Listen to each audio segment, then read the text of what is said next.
going live, and I think we're officially live. Hi, everyone. Hello. Just to make sure that you can see us and you can hear me well, and later on, also Inês and Andre, if you could type a hi or a quick message in the chat tab, or even just leave a reaction, some thumbs up, just to make sure that we can start smoothly with the event. There's a few people connected. I guess, okay, getting the thumbs up, perfect. It means that technically we're ready to go. Hi again, and welcome to this HTML and CSS workshop. My name is Chiara. I'm the Marketing and Events Manager at LeWagon Lisbon, and I'm here with Inês Peixoto from Work Remote and André, also teacher at LeWagon. We will be taking these minutes just to contextualize a little bit and then start smoothly into the workshop.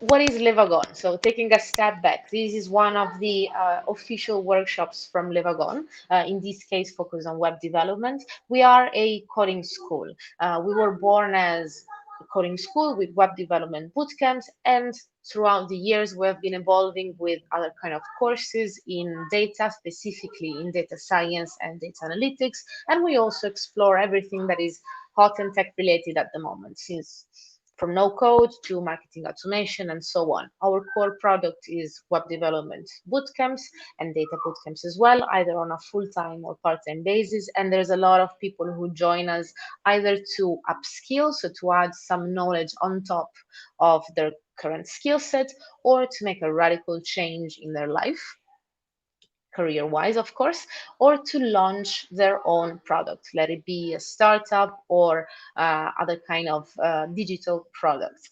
Today's we are digging into the very basics of coding. So we're taking the first steps into HTML and CSS and learning how to build a landing page, your first landing page.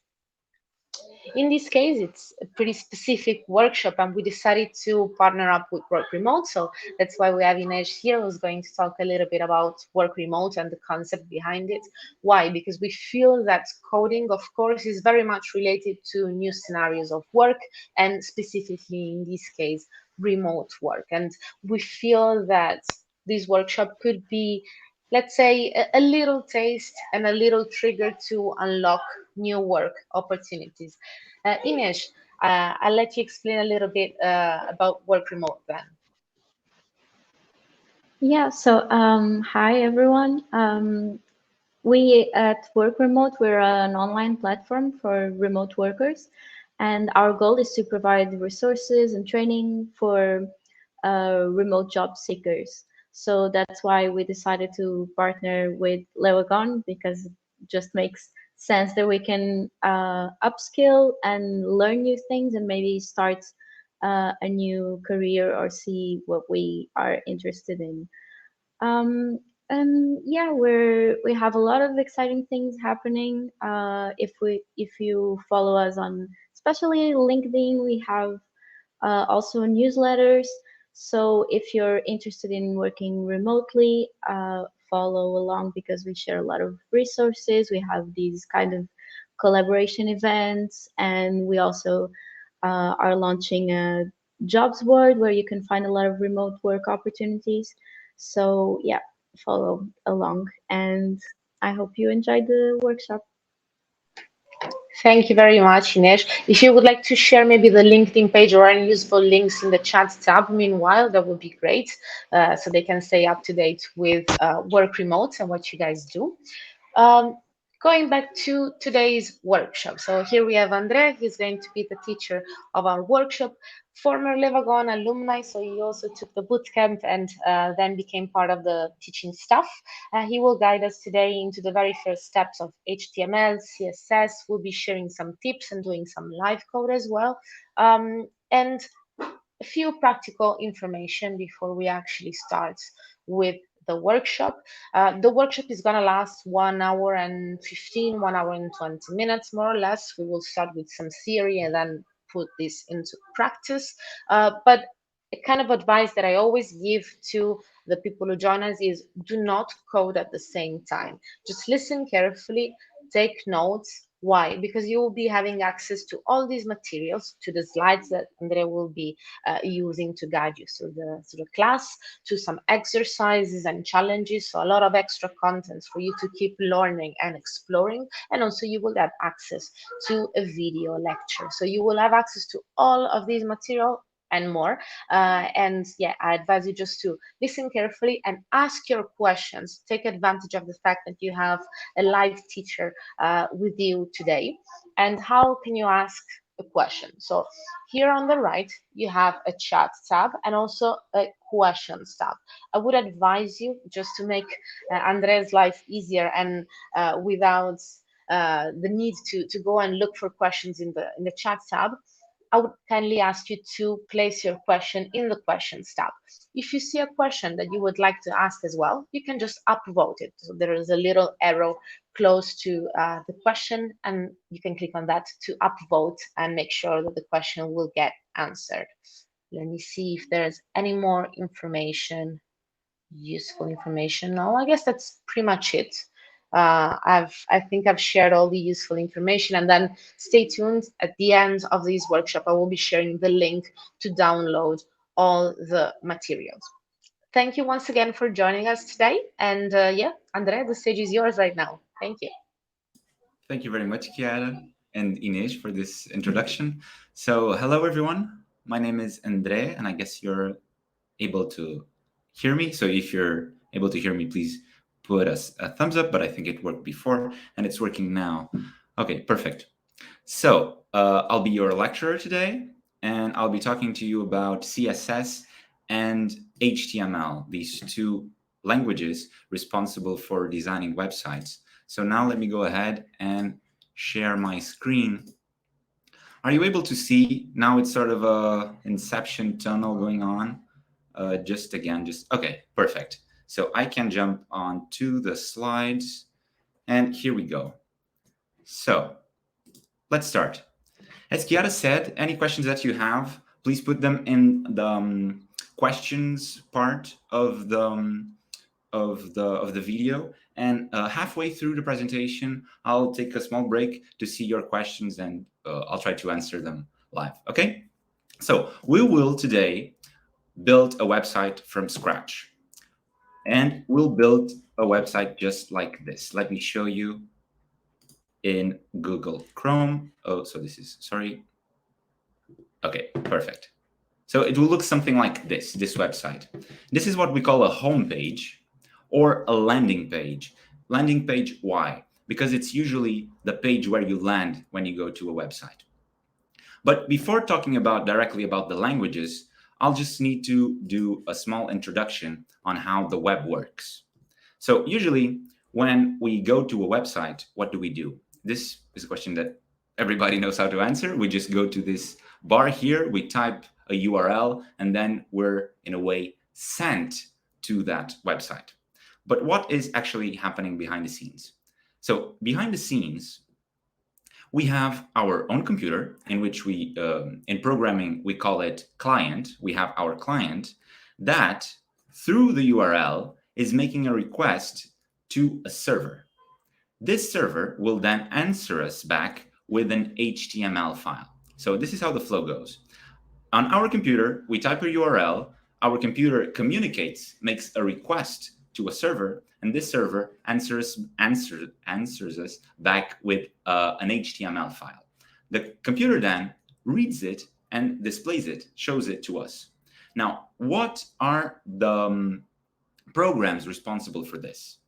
Now, for HTML files, we can read them with the code editor. In this case, we'll be using this one. It's called Sublime Text.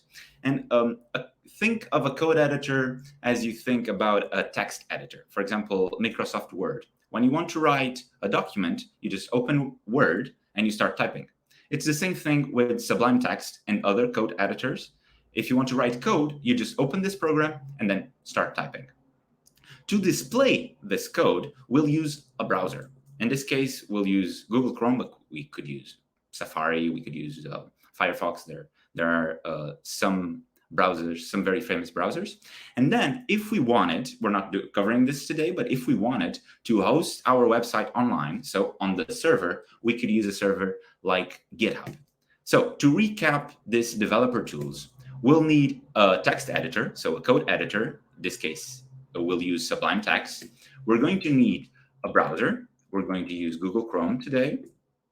And if we wanted to host our web page online, we could use something like GitHub. Okay? Now, let's start by downloading a boilerplate. What's a boilerplate? It's a folder, usually, containing some files that has already some work done for us.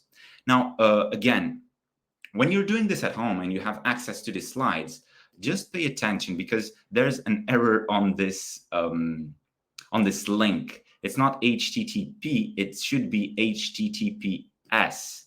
So bear in mind, if it's not working, it's because of this. So you just need to copy it to put it in the bar. And here where it says HTTP, you just need to put an S right next to it. You just click enter, and then you'll have this downloaded. Of course, I downloaded it before, so I don't need it. And here I have it on my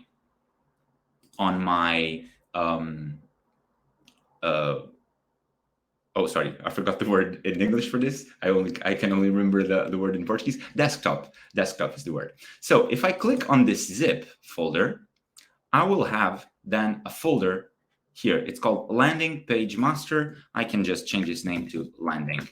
And once I open it, you see there's an images folder inside of it. There's an index.html inside of it and a style.css. And this is what we'll be talking about today. So heading back to the slides, let's start and talk about HTML and some HTML basics. So HTML stands for Hypertext Markup Language. I know this is, very strange, but you don't need to know what this means. You just need to know how the language works. And a web page has content, structure, and design. So the content and the structure will be managed by this language, by the HTML, while the design will be managed by the CSS. And now we'll be talking about HTML to start with, okay? So now some basic syntax about HTML. Every element in HTML is wrapped around in these signs, this greater than, smaller than, and greater than signs. There's the element. This is the opening tag, and this is the ending tag.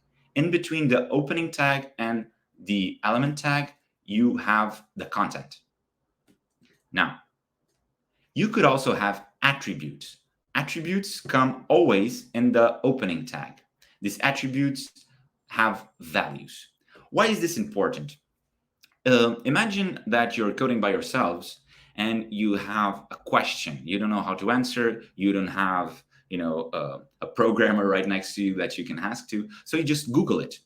And it's important to know what you are searching for. Maybe you're searching for an element. Maybe you're searching for an attribute. And again, maybe you're just searching for a value. So you need to know the names so that you can put these questions in Google or maybe on ChatGPT, which is also a very useful tool. Now, this is, again, the closing tag and then the content. And now this is just syntax, right? Let me show you a real example. This is a real example.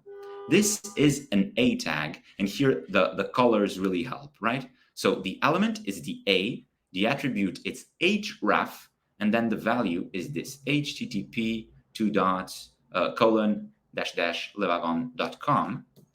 It has a closing tag here, and then the content. Now, what is this?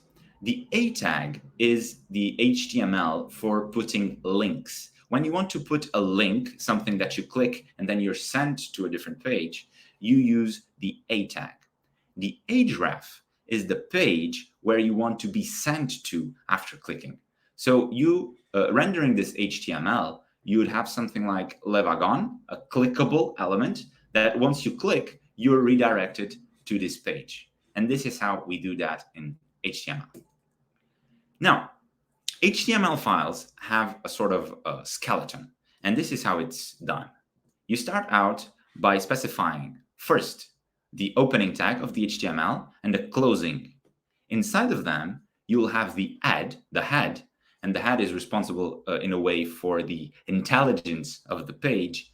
And then you have the body. The body is the content of the page. So everything that you see in a web page is in the body. What's then inside of the head, you ask?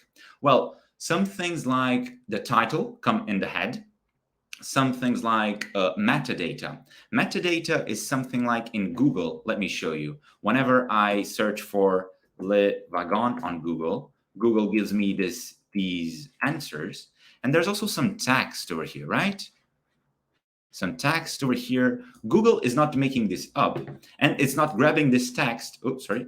It's not grabbing this text from the body. It's grabbing this text from the head. Now, this is the difference between head and body. And again, it's always wrapped in these two signs, the opening and the closing. And yeah, for example, this is what I was talking about. The page's title and the meta that we see, the meta information that we can see in Google.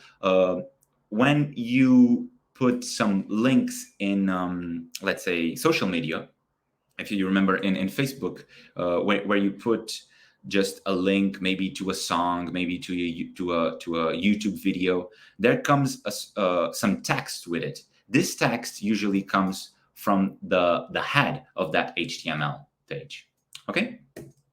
Now let's talk about what goes inside of the body of the HTML. And now we're talking about headers. This has nothing to do with the head of the HTML. The headers are titles. And we have 6 different types of titles, and they always come with an age and then a 1. A 1 or a number. You have age 1, age 2, age 3, age 4, 5, and 6. And this is how it's made. Always opening tag, then content, and then closing tag. Okay, here we just specify some four of them. Usually it never passes, I don't know, maybe 3, 4. I've never seen a web page where you go beyond 4. Now, we also have paragraphs, and the way to specify a paragraph in HTML is with the P tag. So again, you open, put the P, and then you just put the paragraph, the content of that paragraph inside of it. We can also have the strong tag. The strong tag makes a text bold. If you want to put a text bold with HTML, this is what you do. So in this case, this would be normal characters, and this consecutor would be in bold. We also have lists, and we have 2 types of lists. We have unordered lists, and this is how it's made. We open a tag with UL from unordered list, and then inside of this, we put LI. Now, LI stands for list item. So imagine something like an age 1 over here on this part saying something like shopping list. So you'd have this shopping list in age 1, and then you'd have the list items, bread, milk, butter. As I said, you have unordered lists and ordered lists. What's the difference? Unordered lists just have dashes or dots indicating the items, while ordered lists have numbers or letters, while the first will be the 1, the second number 2, etc. Now, while the other was made with the UL from unordered list, as you can expect, this one is made with OL from ordered list. Okay. Now, to display the items, you do the exact same thing. So you put just list item and then the content inside. Now, finally, let's talk about images. Images are special because they don't have a closing tag, because they don't have content. If you think about images on the internet, usually they don't have any text inside of them, right? So you just have to render an image to put an opening tag with img, and then you have to specify an attribute, which is src, which stands for source.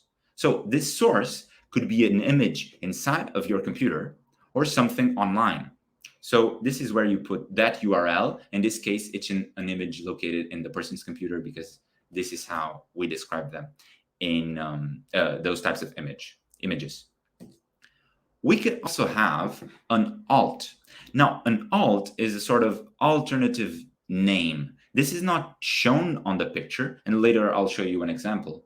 But for some reason, imagine that a website, a browser, is not able to render an image. So instead of that image, it will render the alt text. This is also important for accessibility. There are some people with very poor eyesight, or maybe even blind people, that navigate the web with some readers. So there is some software that reads out the content of a page. And those softwares, whenever they find an image, they read the text that they find here in the alt attribute. Okay, now finally, let's do some live code. I'll code and show you how this is done. This was all theory, and now let's get into practice. So let's see. This is what our final result. This is something that our final result would look something like this. So I see some content here. I see that this is maybe a title, maybe an H1. Below it, I have this text over here that looks like a smaller text, maybe a paragraph, maybe an H3, H4, I don't know yet. If we go over here, you see that this looks like it's a clickable item. Let's click and see. Yeah, it is. It's a link, right? So it's something that's sending us to a different page. Okay, so let's try and build this. How do I open Sublime Text? Or how do I open these files on Sublime Text? So I just have to double click. Oh, sorry, I forgot to clean it before. So let's just yeah, okay. Let me close this and this.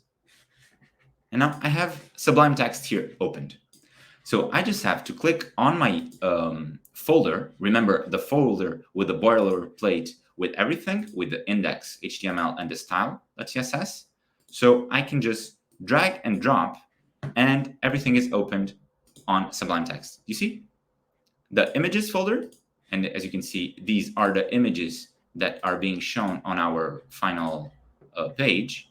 We have this file here that says git ignore, and I ask you to ignore this completely for now. It's not important. And then we have the index.html and the style.css. This is where we'll write the design, and here is where we'll write the structure. As you can see, a bunch of it has already been written for us. This is recognizable, right? This is the beginning of the HTML. This is the head, and this is the body, right? Now, let's see what this page, of course, this was not done by me. This was done by the people that built the boilerplate.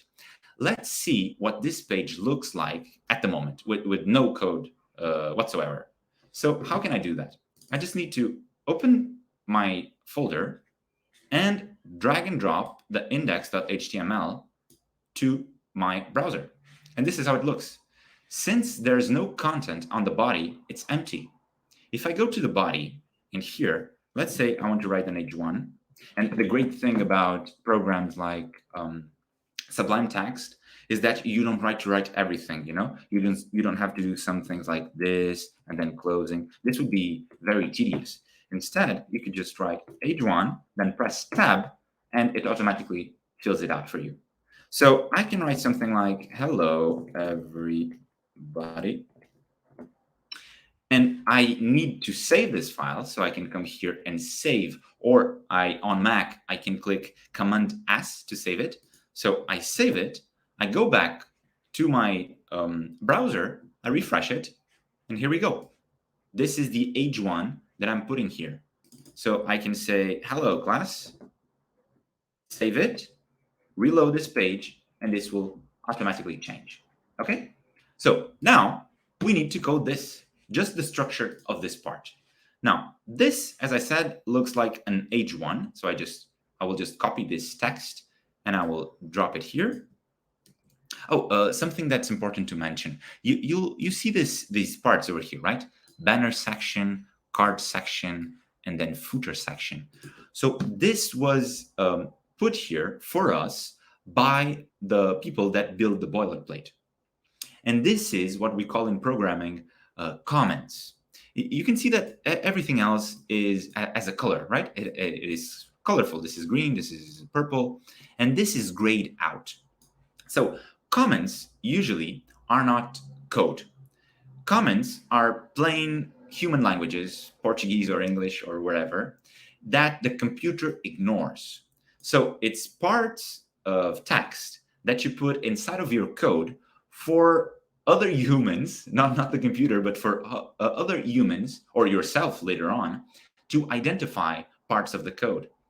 Imagine that I'm working on something, and so that I can work on it tomorrow and know what I need to do, I can just say here, I need to work on this banner section, and the computer will ignore this, and I will have this here tomorrow so that I can remember. So this is why you have these parts over here that are commented out, as we say. Now, heading back to our page. As I said, this probably is a P, so I'll go ahead. Again, I don't need to write everything on my code editor. I can just write P, press Tab, and I get this here. Click again, and paste it. Okay, finally, I said that this looks like a link, right? So let's go ahead and code this link.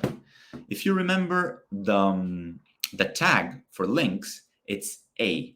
So I press A, tab again, and then I get all the things that I can do with the tab. I find here the A tag, press, take a look. The attribute and the quotes for the value are already written out for me. So in this case, I want to be sent to a page. In this case, it will be the LeWagon's page. So I can just put it here, https://lewagon.com. Now, let me show you how this, what this looks like. I'm going to press Command S to save, and I'm going to, where's my page? It's here. I'm going to click again. And here we have it. We have our H1, we have our P, but we don't have the tag. Where is it? Well, the tag is being rendered by the computer, but we're giving it no content. So the computer doesn't show it. Let me put it some, I don't know, potato, just to show you what this looks like. And there we have it. This is our link. Now it's potato, but it could be wherever we want. So I'm going to put the apply now, which is, oh, I forgot to save, which is what we have on our final page. Okay, now let's head back and try to cover this part. This part has here this title that looks like an H2, and then it has these individual cards. These individual cards have an image each, then some title, probably an H3, and then here, more text that looks like a paragraph. So let's go ahead and do this.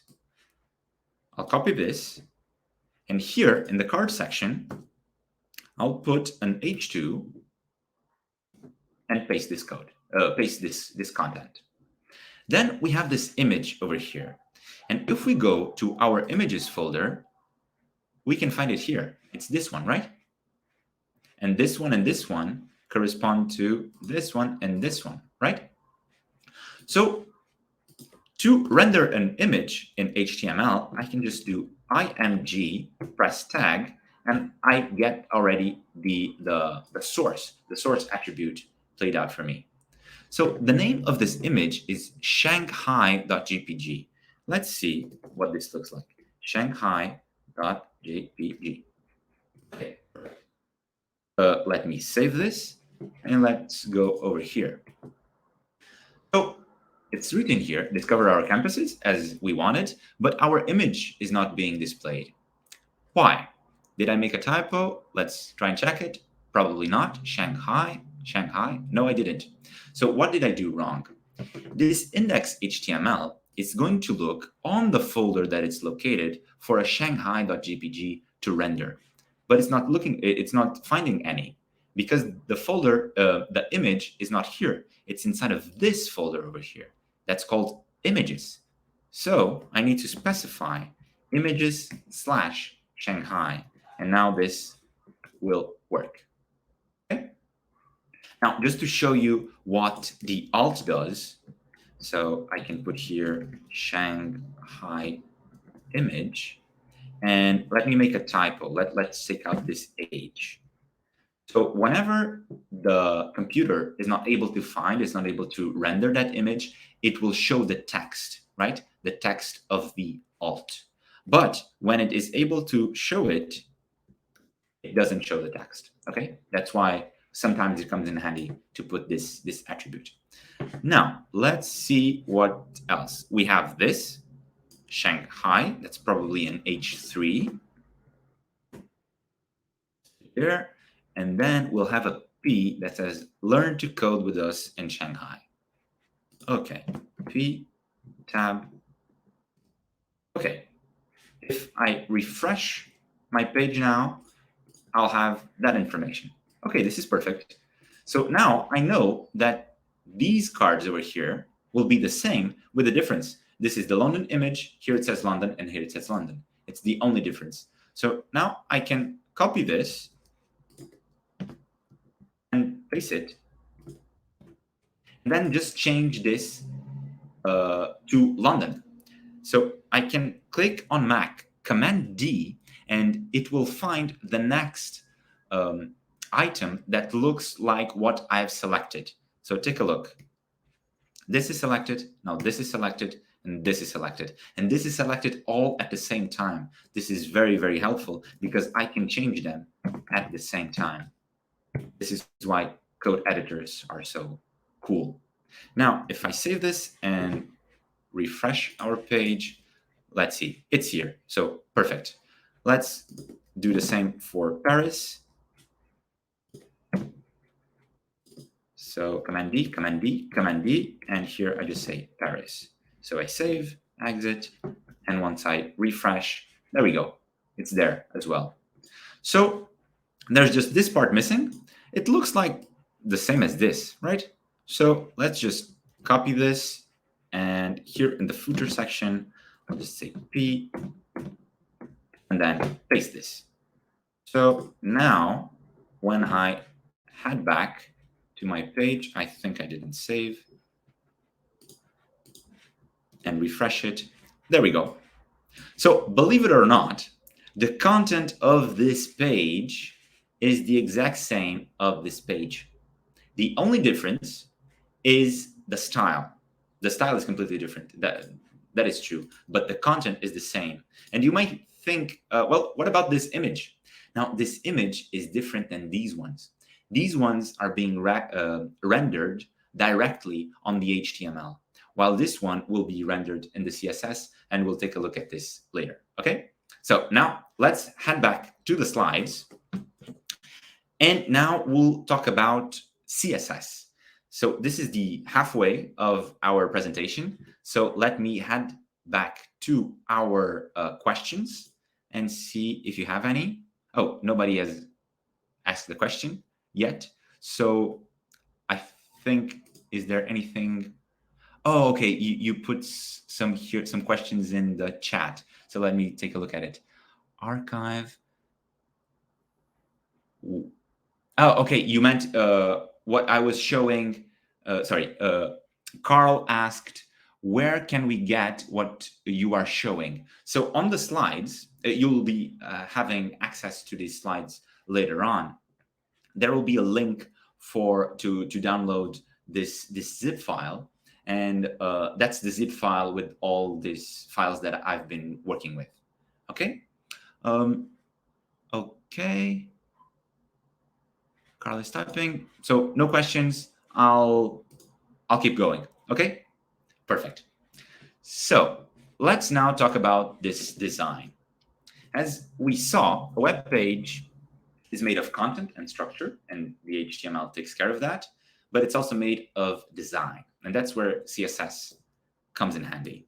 So let's talk about it like at the moment. Where do we write our CSS? We write it in a file that's called style.css. I mean, it doesn't have to be named style. It could be named potato.css. It just needs to be in that format. So you might ask, going back to our code, how does the index HTML know about this style.css? So we do that in the head of the HTML. Remember that the head is the intelligent, the brains of the HTML, so to speak. So this is where you put a link. Take a look at this link. The link, like the image, doesn't have a closing tag, but it looks an awful lot like the A tag, right? Because it has an href. So on the href of the link, we specify the name of the CSS file, and that's how it knows that this is the file, and this is where we can write some CSS code. Okay, now let's talk about this code that you see over here. Some CSS. Oh yeah, I was forgetting this. Let's first do something very funny, which is go to a web page. Let's go to LeWagon's page. Okay, so this is LeWagon's page. Let's take all the CSS out of this page. How can we do that? There's something that we developers do pretty much every day, but for the common user of the internet, it's not so well known, which is the inspect. So if you're in a web page and if you just right click and go here to the bottom and click on inspect, you'll get here this. Now this is very interesting. Let me close this. Take a look. Let me just zoom in so that you can see. Okay. It's an HTML, right? It's an HTML file.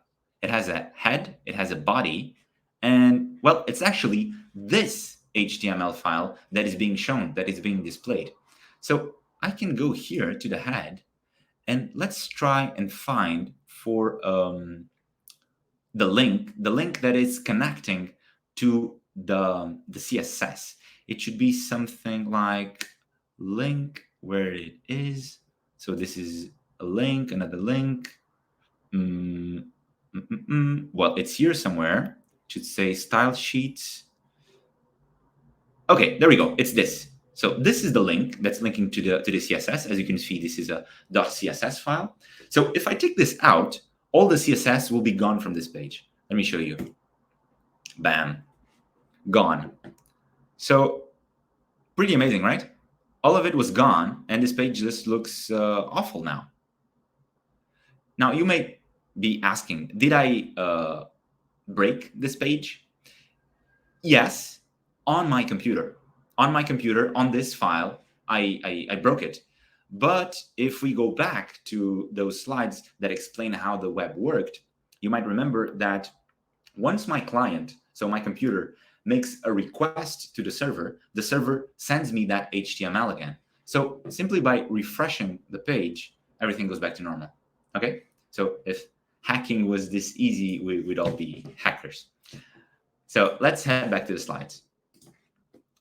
Now, let's talk about CSS syntax. Again, syntax is very important when you're doing this by yourself and you have some questions. It's important to know the names of things.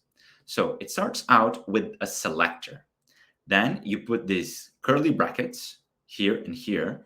And inside of those curly brackets, you specify a property, then colon, you give it a value, and then you do a semicolon separating the next property. Okay? So selector, property, and value. This is it. Let me show you a real example. So an H2, we could give the color red to that H2, and we could give a font size of 24 pixels. That's what PX stands for. Important. Remember to end every property value pair with a semicolon. Sometimes your code will break, or you won't be able to see the changes that you're making on your code on your web page. And sometimes it's just simply a missing semicolon. This is how the computer knows, okay, this was a property, this was a value, and now there comes another property and another value just by this semicolon. Okay, now let's start and talk about colors. There are two different types of colors in a way when it comes to CSS properties. You have the color, but this color is just the text color. You also have background color. On this case, we're giving the H2 the color red, and we're giving the background color of that H2 the color yellow. Okay? Now, how can we say which colors do we want? There are some different ways of doing the same things, and let me show you some. We could just specify it like this, color orange, and there are, I think, around 140 or 150 colors that you can name like this, like light blue, blue, deep blue, deep black, and stuff like that. So this is a way. There's another way with the hexadecimal system, and maybe if you have a design background, you're probably familiar with this way of rendering colors. And you also have the RGB, my personal favorite, which stands for red, green, and blue. So this is the amount of red, the amount of green, and the amount of blue. The values go from 0 to 255, and this is how you make colors in CSS. There's also a different type of RGB, which is the RGBA. So red, green, blue, and opacity. So this is the opacity of the color. The values go from 0 to 1. So you can do like 0.5 or 0.4 to put the opacity of the color. The A, I think it stands for alpha, but well, don't ask me why. I don't really know. I just know that it changes the opacity. Now, of course, these are all ways of rendering the same color. You know, all of these different ways would give the same result. This means, being the red, the green, and the blue, this means that if we give it values of 0 to each one of them, we'll get black.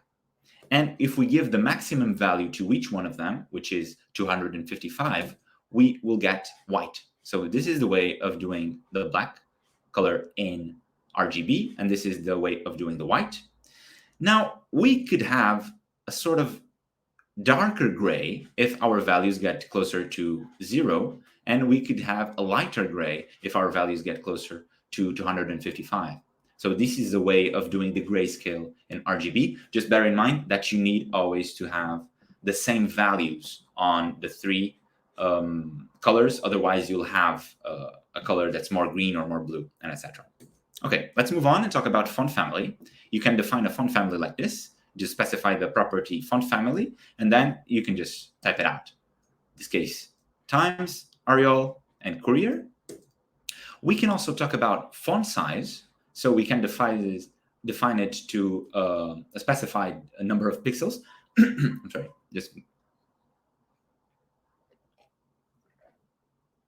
much better.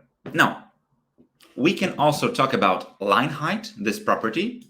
Bear in mind that if you set it to 1, that will be the height of the letters. So the letters will be more or less stuck one after the others, the lines.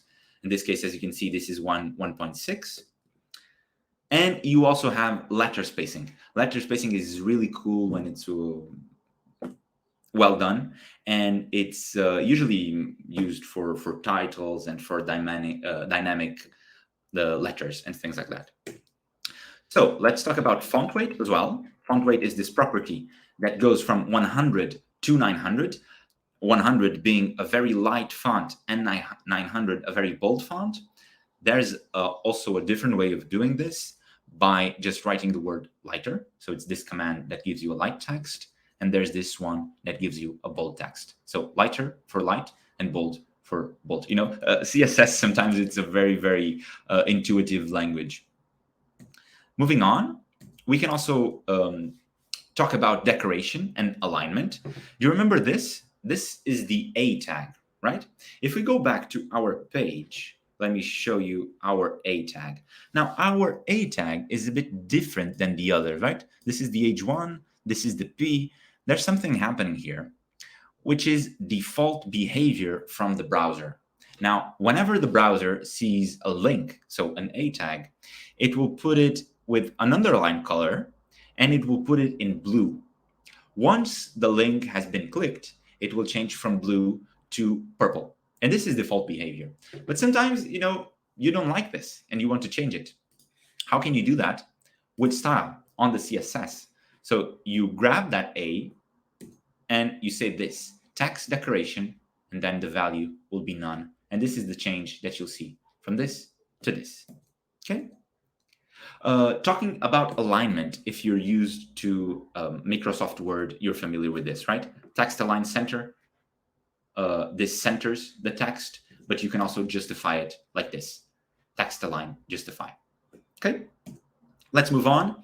And let's go back again to our code and use our first CSS rules. Let's do some Google fonts and a color picker. Let me show you what this is. So let's start out by talking about this A tag over here.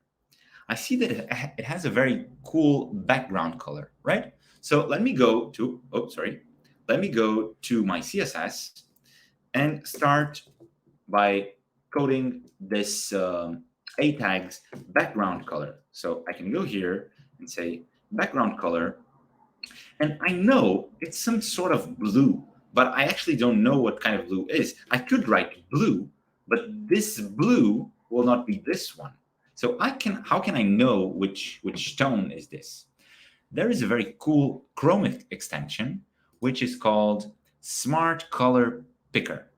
It's very cool. You click on it, and then you can just browse your page and then select colors. For example, if I like this tone of gray very much, I can click on it, double click actually, and it gets saved here.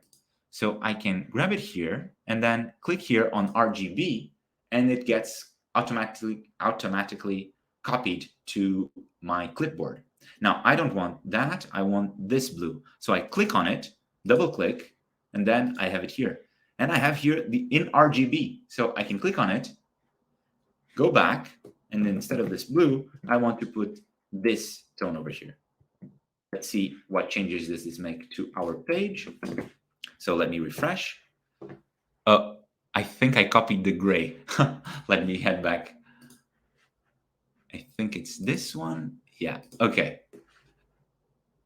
Now this should be the right one. Saving it and heading back to our page. Here we go. Now, as you can see, it changed the background color, but the color, it's still purple. The color of our letters is still purple, and it still has the underline. So let's take that out. I can just go here, say text decoration none, and then color, I want a white. So I know that in RGB, I just have to set the values to its maximum. So 255 to all of them. If I save this and then head back to my code, there we go. It looks a bit more like this. But just take a look. There's a sort of thing happening here. When my mouse passes over this link, it sort of changes color, right? Now, this is something in CSS that we call hover. And hover, it's a pseudo class. How can I code it? I just press the A, because that's what I want to use the hover on it. And then I do colon, and then hover. And then, just like in regular CSS, I just type some properties and some values. So I can do background color. And just to show you how this works, I can just put it to red. Now, I save it, head back to my code, head back to my page, and see. Now, once my mouse passes over that, it changes, right? Now, of course, this red is a bit ugly. Later, I will change it. But for now, this is working. Now, let's also talk about fonts. Let's say I wanted to change the font of my whole page. So I can come here, and since I'm applying something to all of the content of my page, I can use the body. Remember, the body is this whole HTML tag that's wrapped around all of this. So I can say body, and then inside of it, I will say font family. And maybe I want to search for a font. So there's a service that Google gives. It's called Google Fonts, where you can browse for fonts. Okay, so let's say I go here and I want maybe just this type of font without these ones and without these ones, and I get all of this. So let's say I like this one, so I can just click on it, and I get here all of these types. So I get a very thin, I get a bolder one, I get very bold ones. Let's say I like this one, so I can just click on it, and it gets saved. If I want to see it, I just need to click here where it says View Selected Families. So you can just click on it, and you have here, oh, actually this comes from what I was doing before. You have here this Roboto font that I used. Let's say that I wanted a different one, and actually I want to search for one named Chivo, I think. And yeah, it's this one. I can click on it, go here to the bottom, and let's say that I really like, I don't know, this 300. So I could just click it, goes here, and now I have both. I have Chivo and I have Roboto. How can I use this on my web page, on my code? It's being written, it's being explained over here. Use on web. To embed a font, copy the code into the head of the HTML. So remember, the head is the intelligence.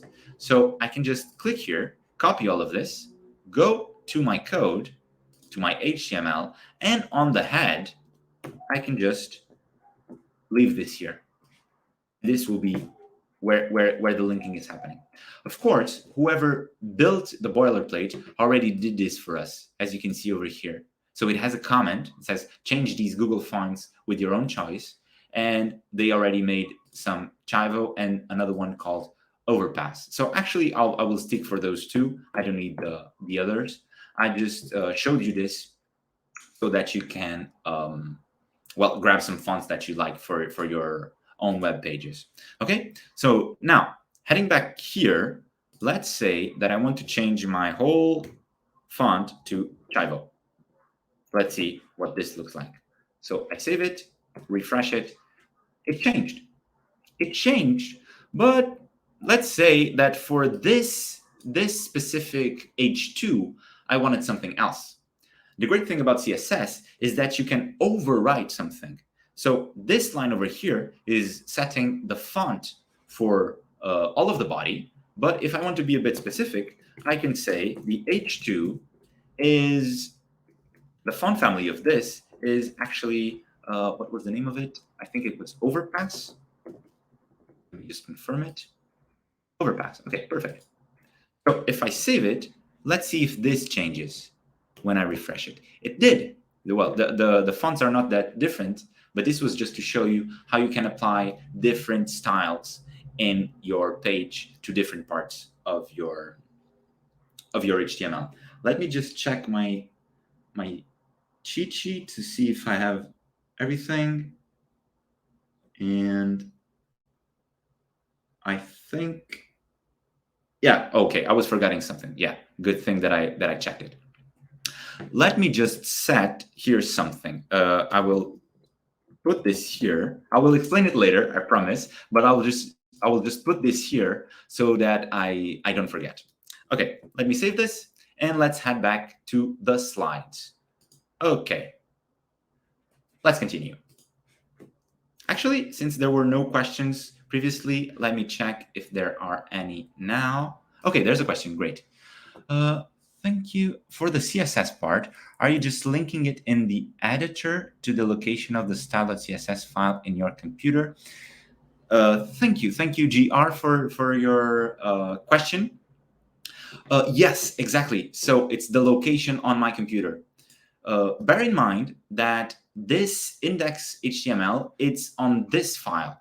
So if the style.css is on the same folder as this, I don't need to specify the folder. So I can just say, where is it? It's here. I can just say style.css, and it will know that is this.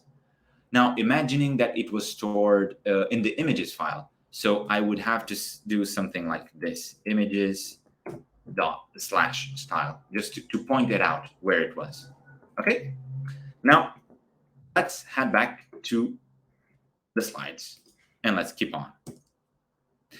Let's talk about something very important, which is the div structure. If you end up a web developer, this is something that will enter your everyday communication. This word div, it's a word that we use a lot.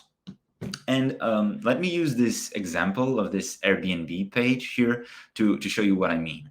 When you view this web page, you'll see that the content is sort of divided in areas, right?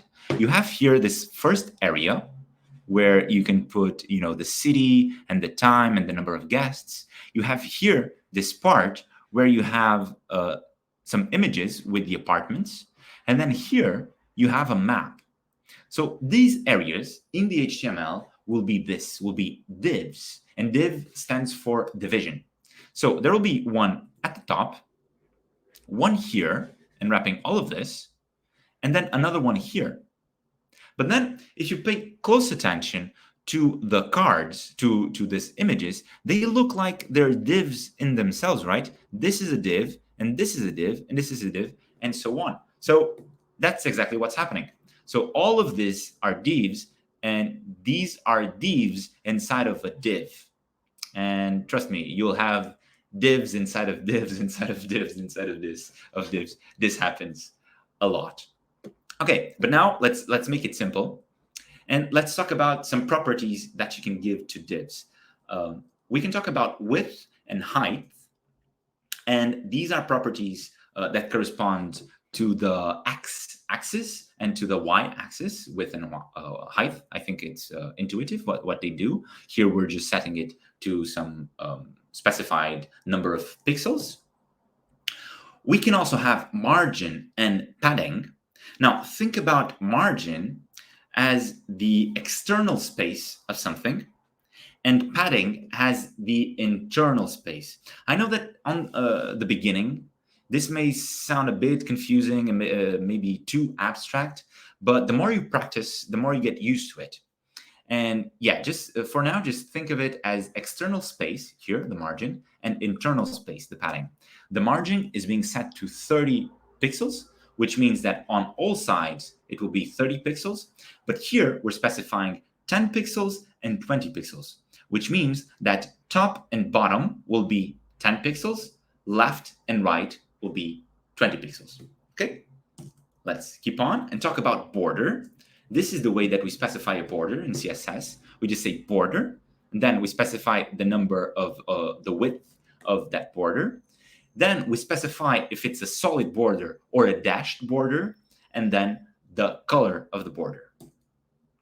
We can also have some border radius, when you have some clickable items that, they're not very sharp. They're a bit rounded here on the edges.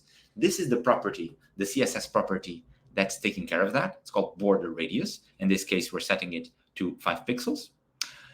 When you have images, for example, of icons, where you have your own account, is usually in the top right corner of the website.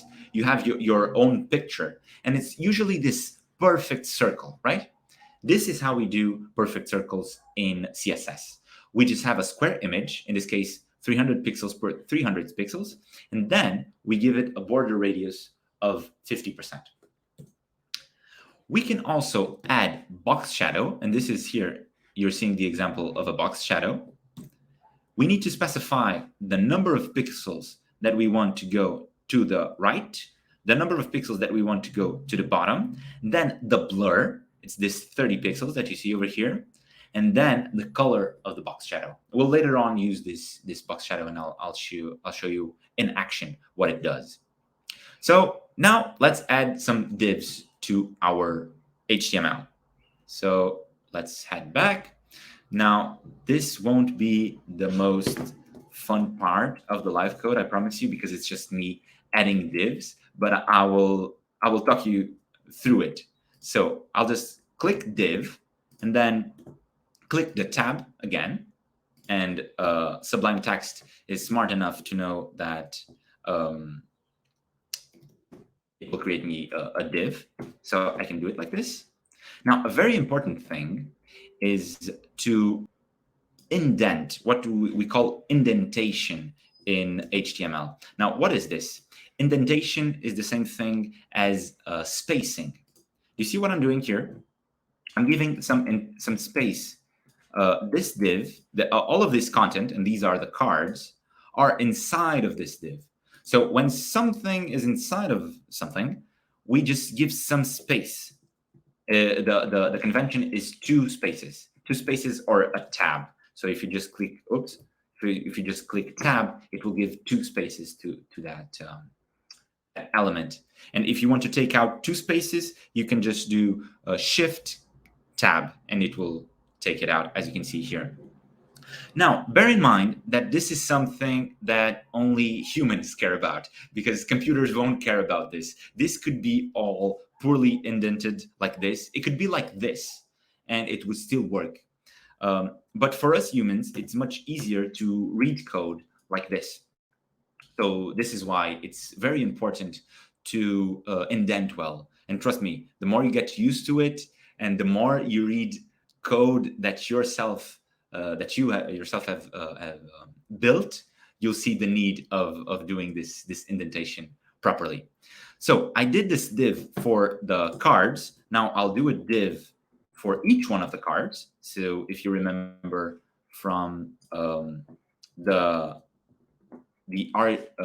Airbnb example, this is what was happening. So each card was a div in itself. So this is the first one, second one,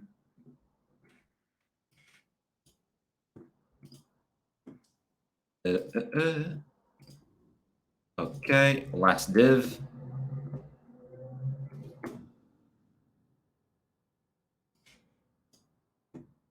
This goes here. And I think we have everything. No, there's the footer missing. Okay, final div now.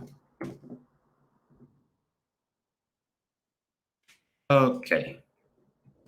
Now it's done finally.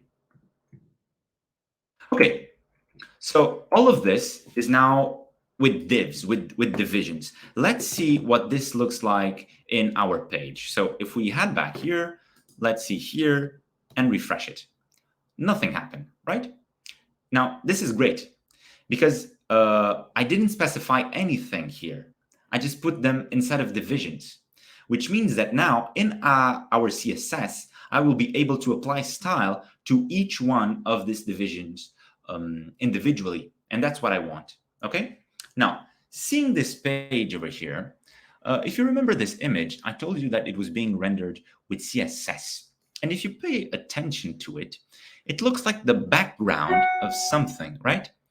It's actually is. It's the background of this div. This div over here has a background that's an image. You can give, in this case, it was a background that was a color, but we can also give background with images.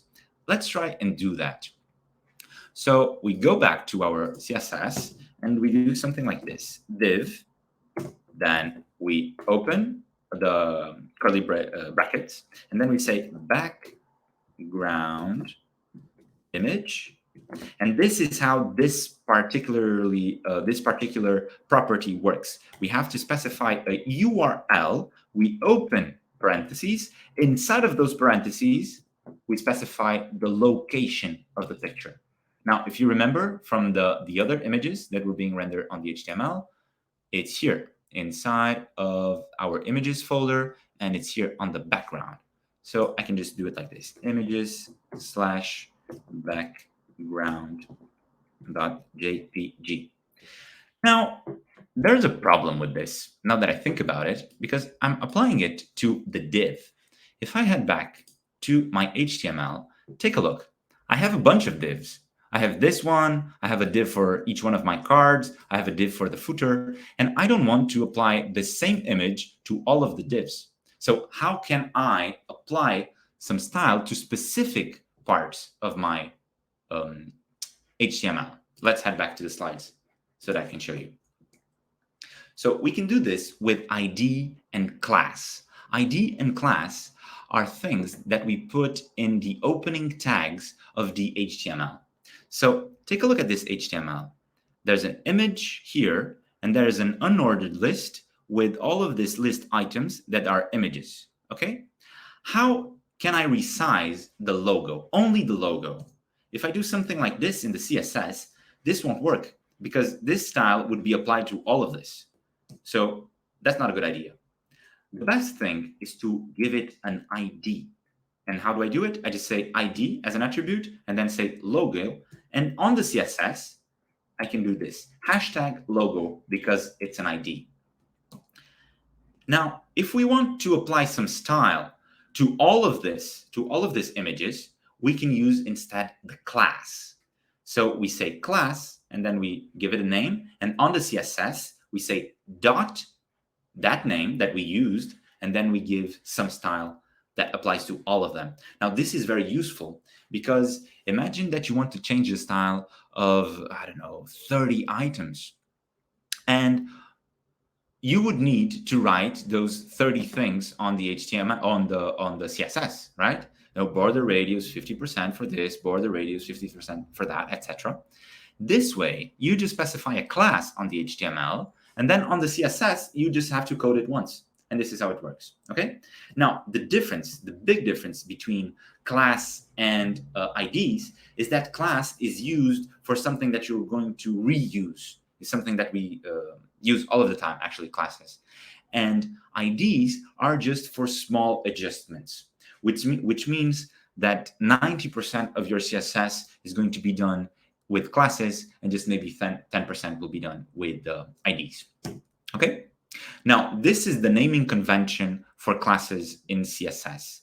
You just say the element first, and then you specify the design that you're applying. In this case, we're centering a text with this class. So we can just say text-center. Very, very intuitive, right? This is the goal, is that once you see it, you know what that is doing. So button red is turning probably an A tag into a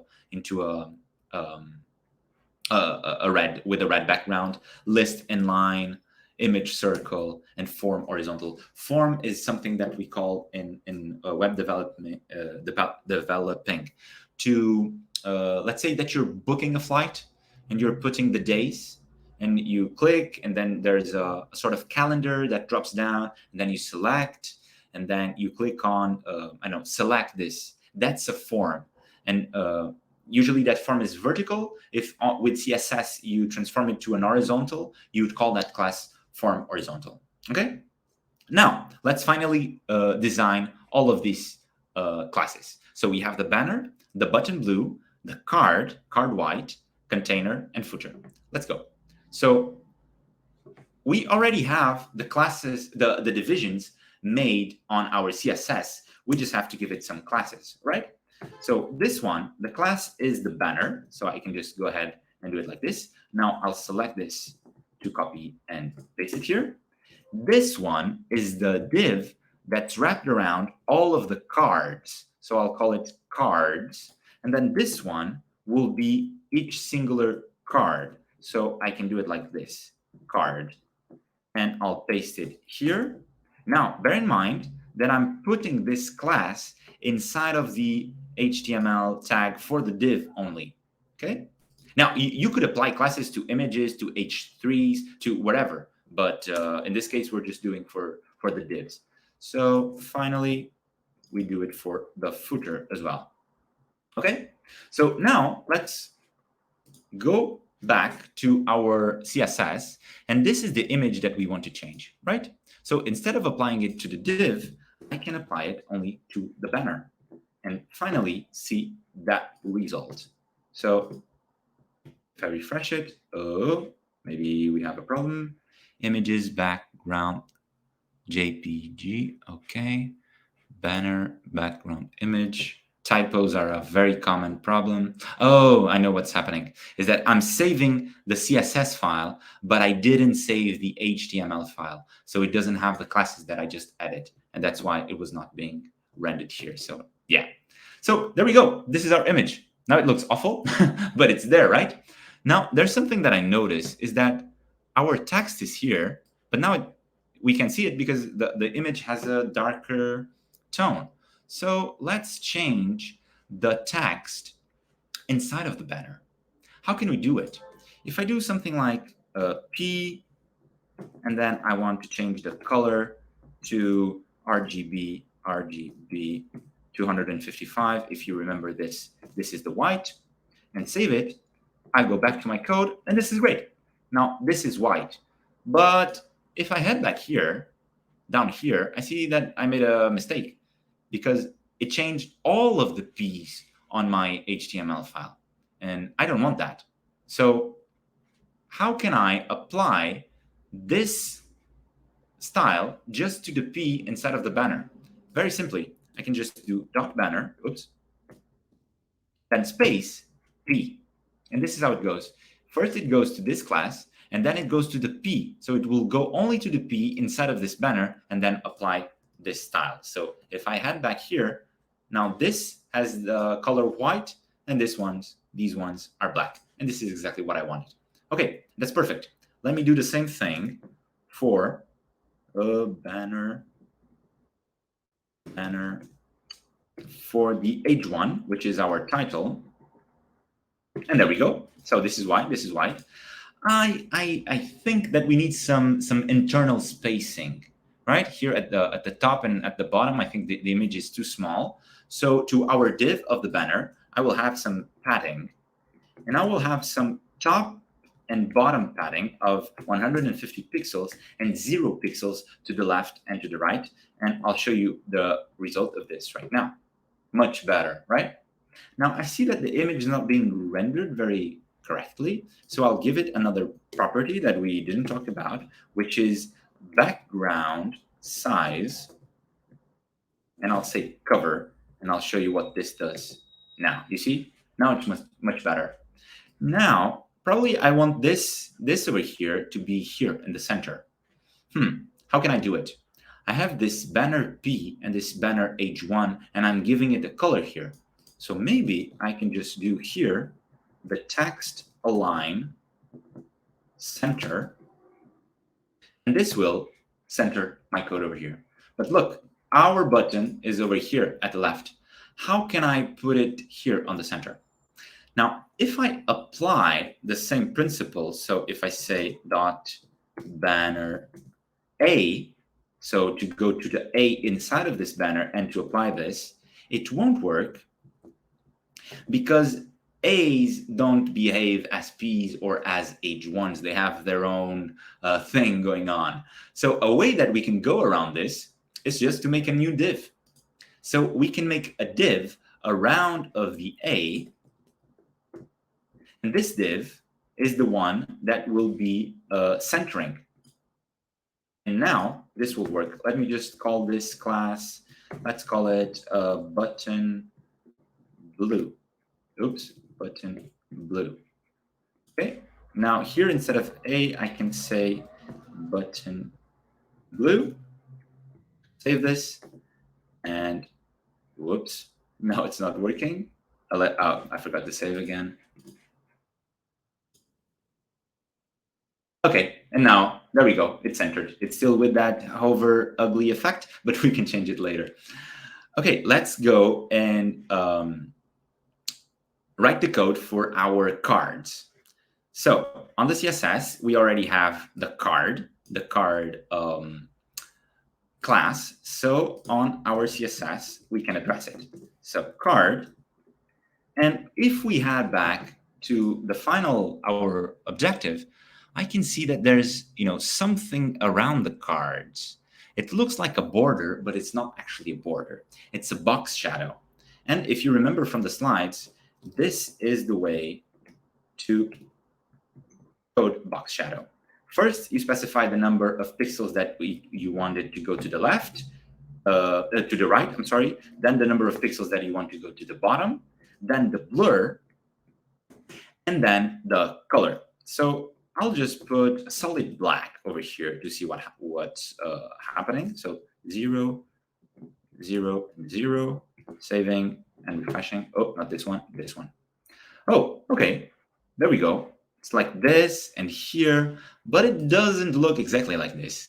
So one thing that I noticed is that it's much brighter than this one, right? This is, you know, very, very serious. And another thing that I notice is that it doesn't go to the bottom and to the right. So maybe it doesn't go to the bottom and to the right at all. So I can put these values to 0. And then if I want a lighter tone of black, I can just say RGBA. These values are all set to 0. And this one, I'll set it to 0.1. So it's a very light tone of black. So if I head back and do it, you see it's there, but it's much lighter. I see that it's also needing some internal spacing. So I'll just go here and say padding, maybe 16 pixels. Let's see if this is enough. Okay, perfect. Now I'd like to center this as well. So let's center all of our content with this. Oops, text align center, saving, reloading. Okay, this looks much better now. Now, something that I notice as well is that these images are much bigger than these ones, right? So these ones probably have a set height, a defined height for them. So let's do this. Let's define a height just for these images, just for the images that are inside of the class tag. So I can go over here. Maybe this is a bit, yeah, this is probably better. I say card, and inside of the div card, all of the images will have a set height of 180 pixels. Let's see the result of this. There we go. Much smaller, better, in my opinion. Finally, let's do this footer. So this footer has a background color. Now, I don't know. It looks like gray, but I'm not exactly sure of that tone of gray. So I can just come here, use my amazing color picker, click on the gray that I want, click again, and I will have it selected here. So I can come here and RGB and steal this gray from the page into my page. I'll save it and see the result. There we go. It's there. I think it's lacking a different color for the text and maybe some padding, right? Some internal space, some breathing. So let's add some, I don't know, let's go wild. 900 pixels. Is this too much? Probably. So I'll have 900 pixels to top and bottom and 0 pixels to left and right. And yeah, the color of the text should be white. Okay. Save. Let's see what this looks like. Whoa, huge, right? I went a bit too crazy there. So 900 pixels is a lot, maybe 90. Let's also align the text. So text align center. Save. Let's do it again. Okay, much better. Doesn't look exactly like this one. Actually, this one is over there, not on the center. But we can take care of that later. Okay, it's not perfect, but it's much better than what it was, right? Now, let's head back to the slides to finish up today's class. And let's talk about CSS grid. Let's build a cards grid. And this is how it works. You have a div that's around the cards.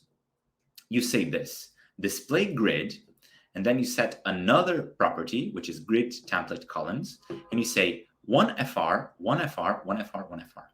Now, this stands for fraction. You can have, I don't know, 6, you can have 3. These are just the number of columns that you'll have on your page. And you can also specify a grid gap. So you can specify the gap in between the columns. Now, bear in mind that I'm applying this style to the div that's around all of the cards. I'm not applying this to each individual card. Okay? Now, let's build this. If you remember, we already have the cards div, which is this one over here, which is, around all of them. So I can go here, and on my CSS, I can do cards, and then open it and say display grid, and then here it's grid, template, columns, and I want 4 fractions. Let's see how it looks. So 1FR, oops. Oh, actually, let me do 3 because I think there will be an error, and it will be an interesting error. I'll show you why. So this, and then grid gap. Let's set it to 16 pixels as they had, and well, let's see how this looks on our page. So remember, I'm applying this to this div over here. Let's see what this looks like. Yeah, much better. Our cards are right next to each other, but take a look. This looks like a card in itself, right? So if I want to see what my page is in a way reading, I can inspect my own page, and I can go over here and hover with my mouse. You have to click on this thing over here, and you can actually see, oh, this looks like that grid that we saw in the slides. But this is an element of that grid, and it shouldn't be, right? So if I head back to my HTML, I'll be able to see where the error is. So you have the div class, and then inside of it, you have an h2, and then 3 different divs. Okay, so this h2 shouldn't be here. It should be outside of this div. So just by moving a line, you can see that all of this changes, and this looks much better and much more like this one. Of course, we would need to add another div so that we can have some margin here, and that's what's called the container. But I think that's enough for today, and we reach almost the desired goal for today. We could also have some padding to this button that looks a bit too small, but well, these are just some details. Now, to finish off, I think that later you'll be having access to this lecture, to the video of this lecture, and to the slides, and to some challenges that you can do to improve. Let me see finally if there are any other questions. I don't see any here on the chat as well. Okay, and thank you very much. I will stop sharing my screen now, and this was it.